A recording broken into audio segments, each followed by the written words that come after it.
Bundle up and mark your calendars because Blue Door's signature event is back. Join us on February 22nd for Blue Door's Coldest Night of the Year Richmond Hill fundraising walk sponsored by Home Trust. This is more than just a 2 or 5 kilometer walk. It's a chance to come together and make a difference. You can register, sponsor, volunteer, and fundraise in support of vulnerable individuals experiencing hunger, hurt, and homelessness in your community. For event details, visit cnoy.org/Richmond Hill. Let's change the tune for people in need because it's cold out there. Together, we can make a difference. See you on February 22nd. You're listening to On the Way Home with your host, Michael Braithwaite.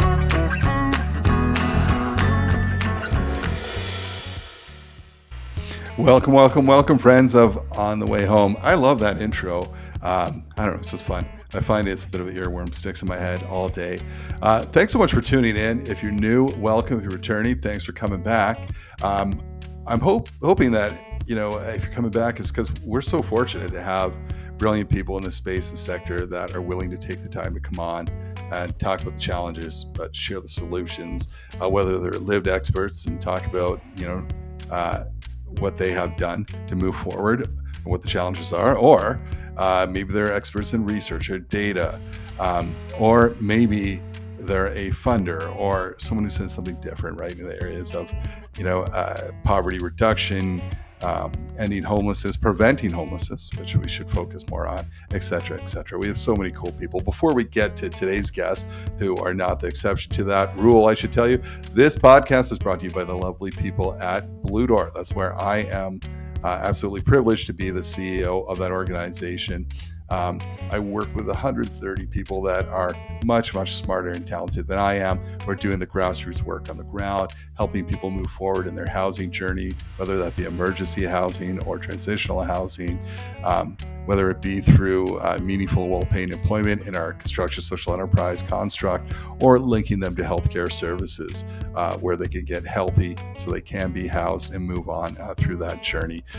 Incredible work being done there. Check it out at bluedoor.ca.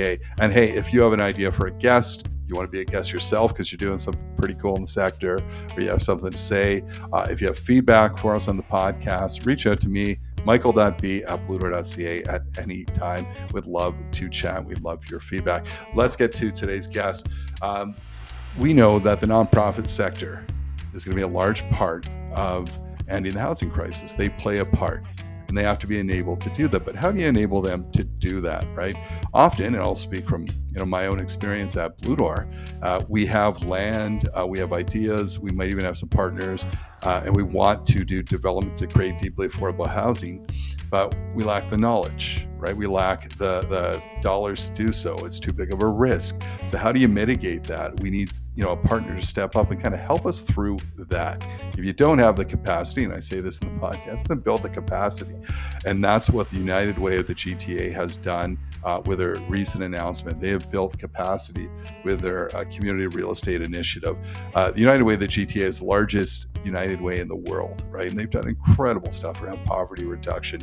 Today, we have Ruth Crammond and Stefphon Nibs in from the United Way. Ruth is the Vice President of Community Infrastructure of the United Way, and Stefphon is he is kind of new and brings that experience into this role, as he's got like a background in development and really understands community development, equity building, all that kind of stuff. So Ruth talks about too, part of building this was the addition of Stefphon, who's brilliant in the space, right? So they both come on and they make up the team that is kind of leading this work for the United Way. So we talk about, of course, their journey into the space, and they come from different ends, which I think is a brilliant match for the two of them to be working together.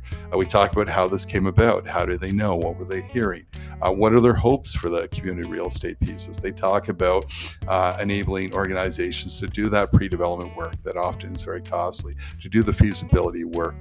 They're able to help organizations get the loans to get the work done. They talk about wanting to build 20 community hubs, right? And community hubs, they talk about that was putting a lot of organizations doing great work at risk is the fact that they rent their space and they're often on edge, just like people renting housing on, is the rent going to go up? Are we going to have to move? Are we going to be pushed out? What does that mean for our clients? And so they talk about these community hubs really giving the stability of programming over the years. And they want to do that. And they've got examples of that already being done in Toronto and wanting to kind of expand that out to Peel and York region as well. We talk about where they want to see this in 5 to 10 years. What would success look like, what the response has been, not only from the partners like Blue Door and others, and with the hundreds of different organizations they support, but also what are their donors saying, right? And Ruth says, the donors, although very excited, but also caution too, right? This is not for everyone, and you want to be cautious because these are some big swings. And we talk about where you can find out more information. This is really exciting for our sector. This is a huge enabler the United Way to take this on, and even just to have them at the table along with government partners. I think we're going to see a lot come out of this. It's an exciting conversation on an exciting topic. Let's go to that conversation now. Stefphon, Ruth, thank you so much for joining us on the podcast today. Great to be here. Great to be here, Michael. Listen, I'm looking forward to the conversation because the United Way, the GTA, is doing so many cool things. One that we're going to talk about today, specifically to the two of you. But before we get into that, I have to ask you this question we ask all our guests because it's a very personal answer. And that is, what does home mean to you? Stefphon, we'll start with you and then go to Ruth. Yeah. I think when I think of home, I think of comfort, and I think of a safe space where I can spend time with my family and my friends. And I see home as a place where, importantly, Michael, I think I get to serve my family and my friends. It's a place where we come together and we eat food, and I take care of those that, I love and cherish. So that's one of the things I think when I think about home. Beautiful. Yeah. Thank you. Ruth? Yeah, very similar. But I have lived in places where I haven't felt safe or comfortable, and probably many of us have at one point or another in our lives. And so I almost feel like home is a place where I feel like I can let my shoulders down, let my breath out, relax from the stress of navigating the world, and not feel that I'm on edge because, I don't know if I'm going to lose my housing. I don't know if I'm going to be safe. I don't know if someone's going to bang at the door or, I'm anxious. So it's a place where, I can let all that go and just feel really safe and secure. Love that. And it really goes along with a lot of the themes we hear on the show. Rarely does anyone talk about the actual physical structure of home. It's more of a feeling, right, than an actual place. Let's talk a little bit about you both have very different journeys into the work that you're doing now. And I want to hear a little bit about that because I'm always fascinated with our guests. Like, how do you end up, we say, like when you're, in grade school, no one was like, I'm going to work for or be doing this because we didn't really know it existed, right? So let's hear a little bit about your journey. This time, Ruth, we'll start with you and then go to Stefphon. Well, I often miss out on this part of my journey, but I would say what got me hooked into the feeling that I wanted to get more involved with folks who are marginally housed or living on the street was actually when I was a young woman. I had an aunt that had chronic mental health problems, very challenging mental health problems. And I lived in Montreal and I came to Toronto to visit her. And she was living in a rooming house in Parkdale. And I will say I'd never seen anything like that before. And, there were 4 people, 4 cots, and she was living in the kitchen. And, it was a very gloomy place, and it didn't meet any of the criteria that I just described as something that felt like home. And that was a big eye opener for me, realizing there were so many people living in such tough conditions, and we couldn't see them. They like from the street, you wouldn't know that there were all these people living in this house in these crowded conditions. So I, that kind of sparked me up to say, I think, something needs to be better than the way she's living. And actually, eventually, we did get her into a supported housing facility, and it just made such an incredible difference in her life.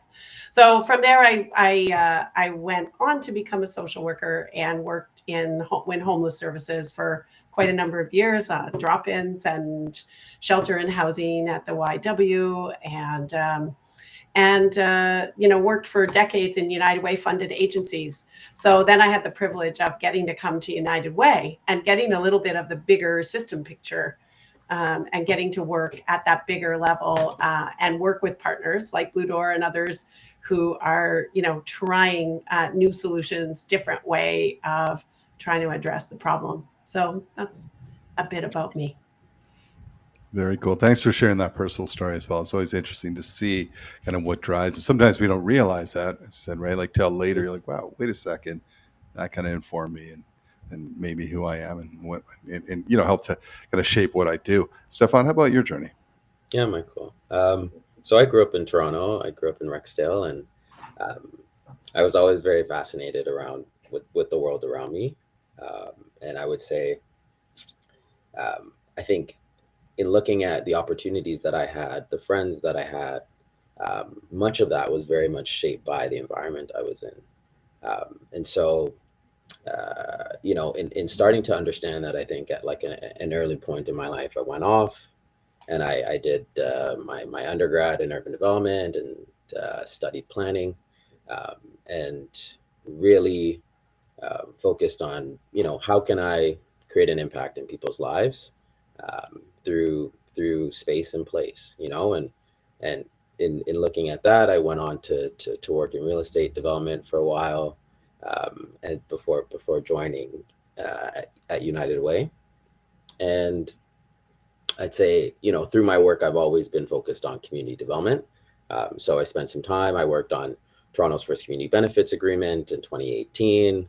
And started a youth nonprofit in 2020 called Elevate Youth, focused on BIPOC youth in the west end of the city, and career development and financial literacy, and really thinking about how we can create environments and spaces and places that really have a positive impact on people's lives. And, I think Ruth's story and Michael, the work that you do, I think we all understand that, so much of who we are and the experiences we come through really revolve around the folks we interact with and the spaces and the environment we're in. So yeah, that's a bit about me and kind of what's brought me here. And I think United Way and the work that we're doing on the community real estate initiative, which I think we'll talk a bit about today, I think really speaks to these initiatives. Yeah.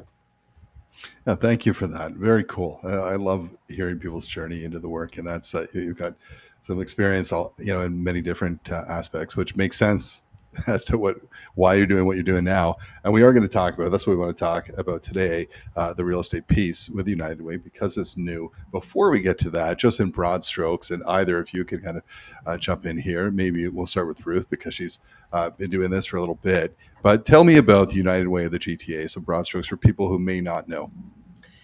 Yeah, United Way is a poverty fighting organization. We're really focused on people who are most affected by poverty and trying to help people either mitigate that effect of poverty or help people move out of poverty. And importantly, trying to address some of the systems that might be keeping people in poverty. So, we fund this critical network of services, 300 community-based organizations currently across the GTA, but sometimes more than that because we partner up with folks to address different issues. For example, during the pandemic or recently, some of the African asylum seeker projects we funded. So, tentacles into different communities, different neighborhoods. We look a lot at place-based grant making.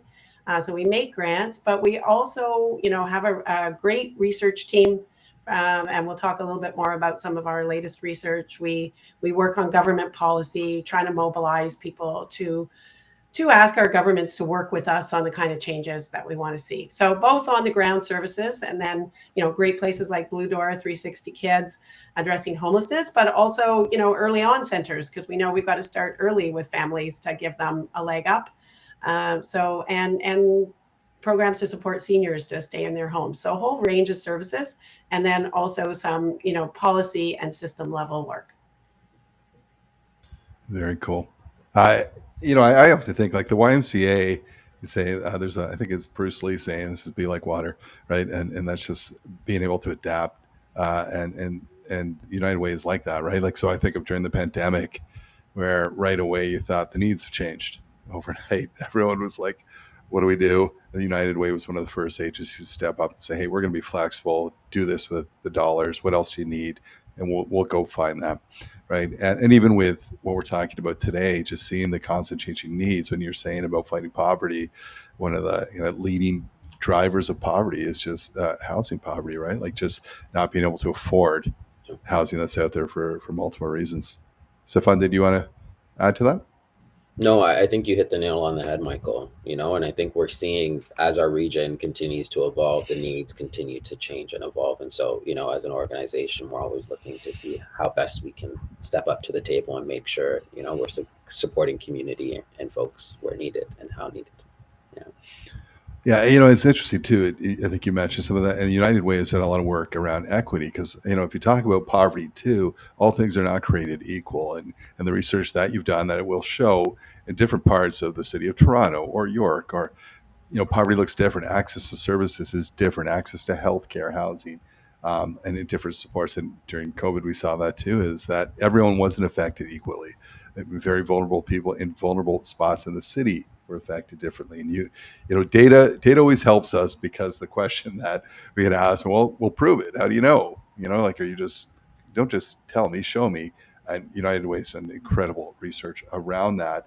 And speaking of that, we want to talk about the Community Real Estate Initiative. This is new, and we want to get how did that evolve? You've done so many great things, supporting so many vulnerable people over the years across the GTA. There's been expansion to Peel and York, everything coming together for the best of reasons. But this is your newest initiative. How did that come about? Maybe Ruth, we'll start with you, and Stefphon, you could jump in as well. Yeah. Thank you. And thanks for having us on to talk about this, Michael, because we are hopeful and excited about what this might bring for community services, for housing, and for neighborhoods. And this really started, everything we do starts from our partners on the ground. So this started from organizations coming to us, a number of organizations saying, they were worried about their leases and worried about their sites. So, we're all very aware of how the region is changing, incredible growth. Like, we're expecting to go from 6 million people in the GTA and Toronto, York, and Peel, which is our kind of focus area, from 6 million to 9 million people in the next 10 years. And in spite of some changes in immigration policy or some other trends, economists I talk to say that they anticipate the GTA it's still a place people want to come, and we're still going to have that kind of growth. So that's what we see in like the big picture. We still see that poverty is concentrating in certain areas, and there are areas of wealth, and there are areas where people are being left behind geographically and by neighborhood. Our research continues to show that pattern. But then we were also getting calls from agencies saying not only are people getting displaced from their housing, but community services are also getting displaced. Just like, we see that in the small businesses in our neighborhoods, that just can't make the rent. Well, community service agencies aren't that much different. They have to pay rent too, and they need a site, they need a place to operate. And we'd like them to be able to operate close to where people live, especially as increasingly we're going back to in real services, in housing and shelter, but even in, youth programming and senior services. People want to have a place where they can go close to home. So we as you say, we heard this anecdotally. We also heard about organizations that own space wanting to densify and perhaps add housing or build housing on top or rethink their spaces in this new hybrid world, and looking at how they could be part of a solution around homelessness. So all of these interesting ideas were popping up, and we were like, we want to be able to enable our wonderful community partners to do more of this work. So we did a study called Essential Spaces, our research team, along with School of Cities at U of T, and did find that in fact 70% of nonprofits are in rental space. They don't have secure long-term space, so they're subject to the volatile real estate market. and that their rents had gone up 56% over a 10-year period. So more and more of United Way dollars were going to help agencies pay for rent, and rent in space that might not even be adequate or appropriate for the services they're trying to provide. So that led us to say, what are we going to do about this? Let's get more involved. And then the last piece I'll add before I maybe turn it to Stefphon to talk about it is we also had experience in Toronto with community hubs. This idea of bringing a whole bunch of services together under one roof as a one-stop, again, for people in a local neighborhood. And those hubs have been sustainable. They've really been working well. Every organ, we always can see, we could do this a bit better. People talk, maybe the services could be better integrated. Maybe we could, the groups of organizations are always looking at how they can improve them, but they've done really, really well in the last 15 years. And we thought we'd love to scale this. We'd love to see some of these in York and Peel, or could we use this model even to protect services in neighborhoods that might be changing, revitalizing? How could we maybe work with organizations, get them into a hub where they know they're going to be there for the community in the years to come? So that's what sparked all of this, and that's what's got us on this big journey with a kind of heady and ambitious goal of trying to raise $100 million for community real estate hubs and initiatives that would come from the sector to help take spaces out of the market and allow community services to be there for people when they need them. It's very exciting. Stefphon, do you have something to add as well? No, I think I'm happy to jump into or speak to some of the actual initiatives as part of the work as well. And so, within our portfolio of work, one of the core pieces and initiatives we have are obviously our community hubs, as Ruth mentioned. And I don't think we've mentioned what a community hub is exactly yet, but really it's a clustering of agencies. So you might have newcomer services and, primary healthcare clinics, as well as childcare services, kind of all under one roof, right? And so enabling that and having that in community and in a space where where it's easily accessible, and folks can use all the various services there, is really what we see hubs as, and also a space where residents can utilize, right? Small residence groups, organizations can come, spend time, and it's at no cost to folks, and really creates a space to build community and support sustainable community. And so that's really how we see hubs, as just a really important and critical piece to community infrastructure, right? Oftentimes we talk about community infrastructure and we talk about the pipes and the roads and the sidewalks and the trees, but we see community services as such a critical, important piece of that community infrastructure. And so as part of our community hub initiative, but also, some of the other ones I'll speak to, we see that as a really core piece and critical piece to that piece of puzzle. I think the second initiative that we're working on right now are our capacity building programs. And so, we have currently some capacity building programs where we're really looking to support agencies in giving them a lift that, Ruth kind of spoke to earlier, around the amazing projects and work they're already doing, right? And so there are agencies and organizations who have sites that they're looking to expand, or they're looking to reimagine. Folks who have projects where they may need some support around just organizational capacity and or management capacity. And so how can we help and enable that, and help to provide some expertise and some knowledge, and bring stakeholders to the table to really support and enable those projects in moving forward.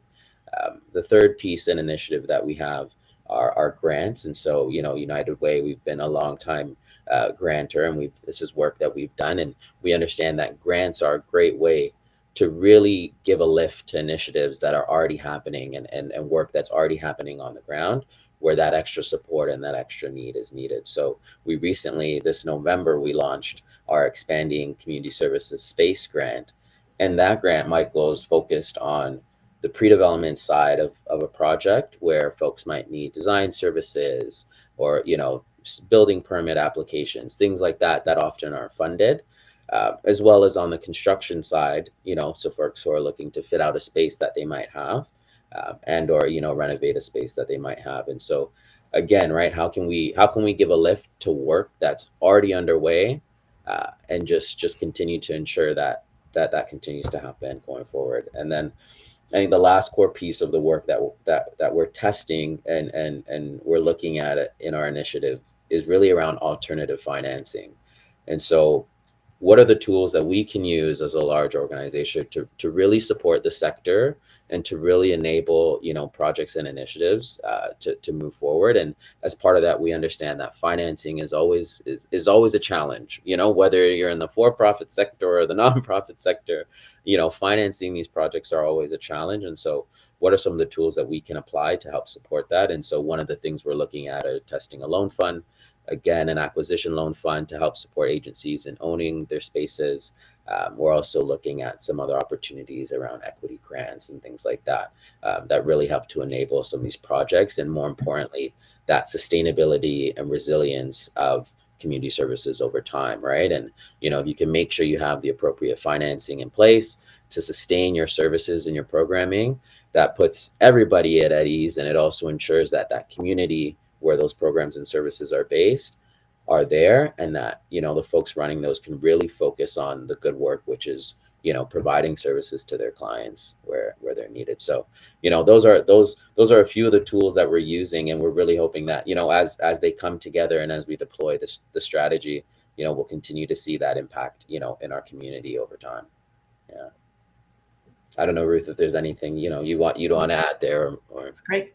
Yeah. I will say the only other thing around capacity building, Michael, the smartest thing I've done so far is to hire Stefphon, right? And because I think, and this well, Michael, you and I talk about this, the actual development process, there are technical skills, understanding of the processes, the expertise. And so, our partnership with the accelerator program at School of Cities, or we're about to launch something with SVX around, doing the financials, like pro formas. I'm a social worker. I didn't know at first what a pro forma was. I'm now becoming intimately familiar with capital pro formas. And from my perspective as someone who's run community organizations, the operating pro formas, like you need a model that is going to be sustainable over time. And if you borrow money, you have to be able to, you have to know you're going to be able to pay it back over time. You don't want real estate to sink your organization getting into a project. Like boards are nervous. They're, stewarding precious community resources. Should they buy a building? Should they add to their housing? Take on a complicated construction project. So I feel like United Way is also trying to offer a little bit of expertise to the sector as people try to make decisions about what to do with their boards and their organizations, and try to help point people to some resources they might need. And of course, we also have beautiful donors and partners. That's the great thing about United Way, is we're a big tent. It's not just community that we work with. We also work with our corporate and our generous donor partners, and many of them have expertise that we might be able to link them up to the sector as well. So yeah, we hope we can contribute in a few ways to enabling the creativity in the sector. And I think you will. Listen, I mean, I'll speak from Blue Door's kind of point of view on this. I think you both know. We recently we're looking at maximizing our space. We had a small house, big piece of land. We had to knock it. We've knocked it down. We're going to put up 14 stack townhomes. Extremely tough to do, right? And for all the reasons you talked about. All right. So Blue Door is going to put up almost $1 million of its own money for the chance to maybe raise the rest of the money to do the work. And Ruth, as you're saying, going to your board to say, hey, we're going to spend $1 million, and we may or may not see any results from that, and we'll be less one house. It's a big thing to talk about. And I think I've often said in our sector, I think we have to take bigger swings, right? I think we're so cautious of the nonprofit because the risks around, but nonprofits are sitting on a lot of land. We just A, can't afford to, B, don't know how to, as you both pointed out. And we've learned so much through this process around what a CCDC 2 or 14 or like all these different things. And when you get rapid housing funding from the government, like, well, you have to be shovel ready before. I'm like, well, what does that mean? What does that mean? Yeah, like so what's that going to cost, and how much? Like, and we have to rezone. How long is that going to take? So all these new things. It's a brave new world for a lot of people who are focused on the service. Right, we're not developers. However, people, there are people that are excellent at this. And remind me too, I was recently at somebody in Durham, and SHS consultants who do a lot of great work in this sector. They put together this really cool kind of pro forma template that a lot of nonprofits are using in the region of Durham's actually running I think a session in January around like sharing, and they're open to sharing it. Like they're saying, hey, here, we're going to share this. This is, and I think it's Durham Housing has used that for a lot of their projects. So it's helpful. So there's tools out there, but this pre-development work, the hub work you're talking about. And I love how, the United Way is like, all right, we're seeing this. These are the pain points for nonprofits, and where, like, what's stopping us and what role can we play? Even just having you to the table, I have to say, in a lot of different things. United Way of Greater Toronto, I believe, is it the largest United Way in the world, right? We are the yes, we are, and just one of the largest nonprofit fundraisers, right? Yeah. Non-government, right? To the like that's outside of government, yeah. Yeah, we're like, so what do you bring to the table? And we're like, well, the United Way's there, and we're talking now in Newmarket with a wonderful mayor there who just gets this stuff, and it's just so pro, housing and poverty reduction, everything like that, and so having you guys at the table there to say, hey, maybe we could do a community hub, and hey, we could bring in these partners, and hey, what can we do? It just brings another element too, right? So I think we've got United Way, we've got the town, we've got Blue Door, we've got like all these different players and partners to the table, and we just did the groundbreaking for. That's what I was talking about, and one of your colleagues, Nation, was there. It's really cool. I mean, United Way is hands in. Yeah, you're very good at the toe in, hands off. Supporting and then letting people do what they're good at. So it's great. So what is this? What are your hopes? Like 5 years from now, if I ask you, what does success look like? What does that look like? And Stefphon, we'll start with you this time. Yeah, I mean, I think 5 years from now, I'd love to see just the community sector and services that are resilient, and and that we're on a path to growth along with the rest of the region, right? And I think that's really how I see us utilizing the tools and the work that we're doing at United Way is really to support the tremendous growth we're going to be seeing over the next few decades. So really on a path to growth, really seeing the investments in neighborhood around our community hubs, right? Having a few of those. We're working on a couple as part of this next 10. Seeing some of those come to fruition and being in those spaces and places and seeing folks enjoy them, right? And I think for me, that's definitely something I want to see happen. And Ruth, I don't know if you want to give it a go as well.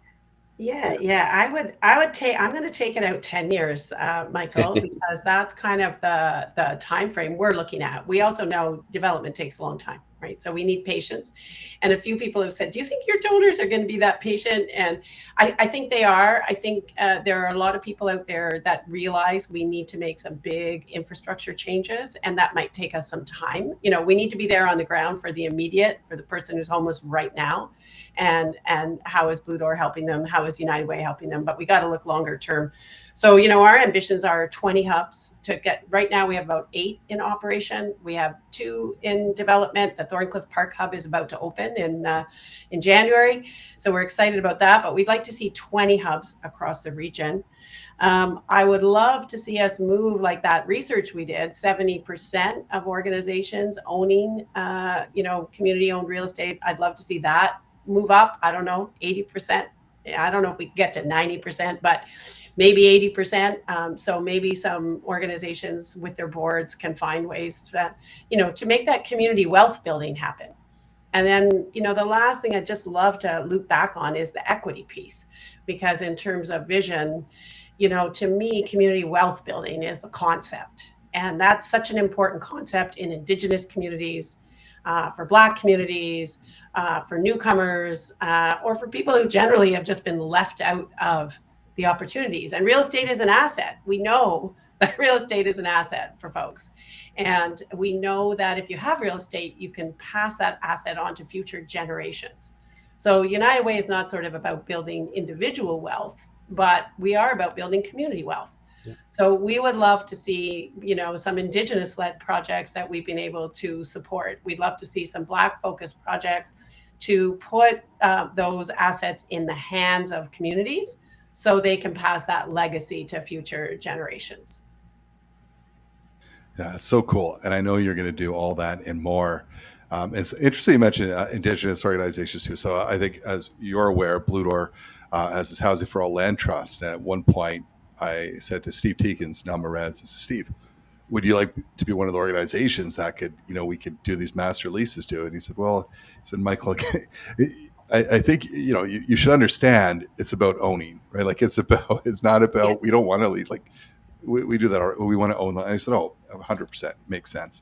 Right. And so I think for Indigenous organizations, being able to own and take that and speak to, the land, absolutely. That makes sense. And speaking of organizations, you've launched this. I know the calls have gone out. And I think for United Ways across Canada, this is kind of serving up, hey, this is what you could do. This is big for the GTA to have this kind of pre-development, these loans, these hub opportunities, all the different pieces that help us get the different resources to become better at development, and hopefully others, it can be scaled. But what are you hearing from organizations so far? What's the reaction been?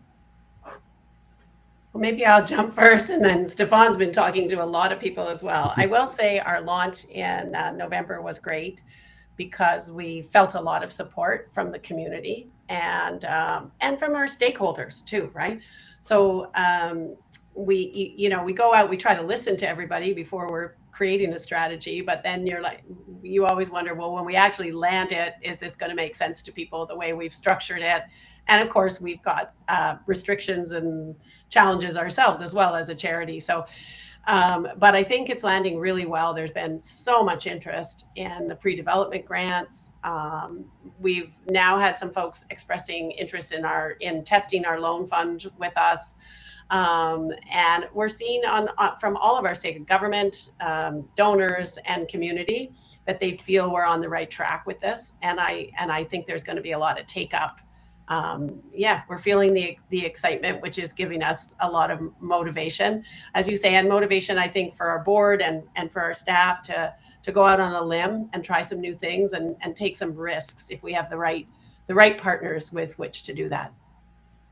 And, Ruth, I think that point of taking the risks and having the right partners, like what I'm seeing from a lot of the folks that I've been chatting to, is definitely a sense of relief and also confidence, right? And having United Way at the table, and Michael, you kind of spoke to that before, it really is that folks know they have that support behind and beside them to really enable some of the great work that's happening. And I think I'm seeing that as we have conversations, in terms of supporting some of these fantastic projects and then the initiatives that we're spearheading.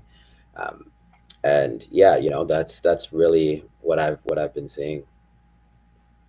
Very cool. I know, Ruth, you brought up a good point there. When I'm thinking, you don't have one stakeholder too, right? You've got your organizations, but the board has to support this, but also your donors, where the money comes from. And can you speak to I think it brings some of your donors are probably, and I'm guessing, they may have been asking that question. So what are you guys doing about housing affordable? Like, where does the United Way fit? And you can't be everything to everyone, right? Like everyone can place their part. What is the reaction from your donors and different partners aside from your community partners? Well, I would say, obviously, as I said, people are excited, super interested.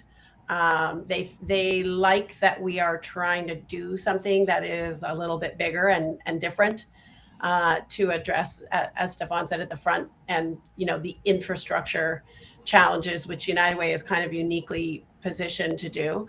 I will say some of our close friends are also saying, be careful. So part of that's why we're building in the capacity part, that real estate is not for everyone, right? And if an organization is struggling with, whether it has the resources to deliver the services, whether it has the leadership, the staff, the board to be able to do its core mission business. Maybe that's not a moment for the organization to get overextended into real estate. Also, some projects are better than others, and so I think people are saying this is a really good idea, but do it carefully, do it thoughtfully, right? Make sure you're building the capacity, make sure you're assessing the projects, and getting into the right initiatives. So that's what we'd be taking the time to do, and that's what we're encouraging this sector to do as well. And we'd love to be able to support people to make those good decisions. Yeah, you're right. And here's a question to both of you. I think one of the things you just brought up that made me think about is will the United Way support organizations around feasibility? Because what might seem a good idea, right? And so you do a feasibility, this piece of land, this project, and it comes back like, no, it doesn't work. But are you giving organizations that flexibility, kind of the fail forward, to try and it's not going to be end of times if it doesn't work? Yeah, Michael. I mean, we're in the process of working, on several different projects and looking at the feasibility. We're partnered with Newmarket on some of our work as well. Newmarket Funds and Commons. They're a nonprofit housing developer as well as funder. And so, really looking at, okay, how do these projects work and how are we envisioning them and what are the risks, right? And how do we mitigate them and try to make something happen? Or do we need to look elsewhere and look at other options, right? And so really taking that time, as Ruth mentioned, to just make sure that everyone's working thoughtfully and that we're actually, enabling some great projects to move forward. And I think the support, even to your question before around, what our donors and how folks are feeling about the work, I think folks are also understanding that there is a need to look and support our sector over the long run. And I think we've all lived through, if you've been in the GTA, you've lived through the last 20 years of real estate, and so understanding that it is an asset and how do we leverage the assets we have in community again to make sure we're sustaining that for future generations. And I think our donors and folks who are involved and are supporting our work really understand that message and need as well. Yeah. And I would just add, I mean, if it was easy, people would already have done it all, right? So you wouldn't need us. So I think it is really complex. And we also really appreciate the community partners that are taking on these audacious projects. Michael, as before we started, we were talking about what it is to run a shelter over the, Christmas holidays, and how challenging that is, both for the people who live there, but also for the staff and for the organization. So people are dealing with those day-to-day services and then still trying to, like Blue Door and, so many others in the sector, still do that and look up to say, because we know what this really looks like, because we are on the ground, we are the best ones to figure out what should be done next. And so we really appreciate partners who are bringing that big vision and working with us to make new things happen. No, and listen, we appreciate, I mean, all right, I'm going to say we, I can say I appreciate Blue Door. And Ruth, I've talked to you about this. I mean, and I often say when I kind of speak to United Way events that I have a lot of bad ideas, because I do, right? Like many of them are like kind of, but you got to throw the bad ones out. I talk about baseball, that if you hit like 1 out of 3, you're the best of class, right? So I'm okay with that. But the United Way at least always is open to hearing ideas, good and bad. Even with our land trust, wouldn't have happened. I brought that to you in the United Way and said, I think, but we've got to have you gave us the runway. Let's figure out if we can actually do something. And then we got other funding. So you open that up, and you do that a lot, right? Even before this foray into, we need to try this and take this swing. Where there's another thing we talked to, a research piece, didn't pan out, right? But we were able to fail forward and park that for a bit, and you do that and much more. So I think donors. I read an interview today, Toronto Star with Olivia Chow, and someone was saying, you're working, but we're still in the housing crisis, and they don't understand. Like, she's been there less than 2 years. This takes time, folks. Yes. And for people listening today, foray into it, there is a 10-year runway, but this takes time. It took us 30 years to get into this through bad policy decisions and many other things. It's going to take us a little while to dig out, and we're glad that the United Way is at the table. If people want to find out more about this, or apply, or reach out to either one of you to find out more information, or if another community outside of the GTA would say this is something we should duplicate, where can they go? Where can they find out more? Yeah, Michael, if folks are interested in hearing more about our initiative, I encourage you to check out our United Way website. So that's just unitedwaygt.org. Look at our blog page as well. We have some Toronto Star articles and a couple others that have come out around our recent announcements in November and earlier this year. And if you're also interested in grants or the loan products we mentioned, feel free to check us out on social media, but also reach out to us at Community Real Estate at uwgt.org to be added to our mailing list. And, we'll continue to be providing folks with updates, or you can email us with questions if you're interested on anything. Yeah. Very cool. And I think you're going to get, I'm sure you've, had a number of people reaching out, and I hope, I honestly, I think we do have to take, some bigger risks in our area. I was in a meeting a week and a half ago, and it was a nonprofit, and they just sounded so defeated. Well, we can't do that because, it's hard, is this, that. And it drove me up the wall, because when you bring people together in a room that can help, and they don't see you as kind of a valued or a real business presence, the word nonprofit sometimes doesn't do us any help, right? Because it starts with a negative non. But the nonprofit sector, if we're to take ourselves out of this crisis, is going to have to play a big part. The United Way is enabling that. So it's very, very cool. But our sector has to get on board too, and become bigger players and use the land. Yes, Ruth, you said it was easy. Everyone would do it, right? There was a nonprofit in York region who was sitting on a ton of land. And he said, yeah, but we'd have to rezone it. And it was end of conversation. Then rezone it. It might take then do it. I mean, these things are not simple, but they can be done. The knocking down of the building we did, I was blabbing on about that in 2014 before I was even at the organization, saying what a waste of space. And I had to put my money where my mouth was, right? But it was hard. We had to raise $9 million straight up because we couldn't take debt on. But we still did it. We didn't give up. We looked for the opportunities, and our board, hats off to them. We're able to take a big risk in having trust and faith that we could get it done. But it wasn't without partners like the United Way. So I want to thank you both for making this happen, bringing this forward.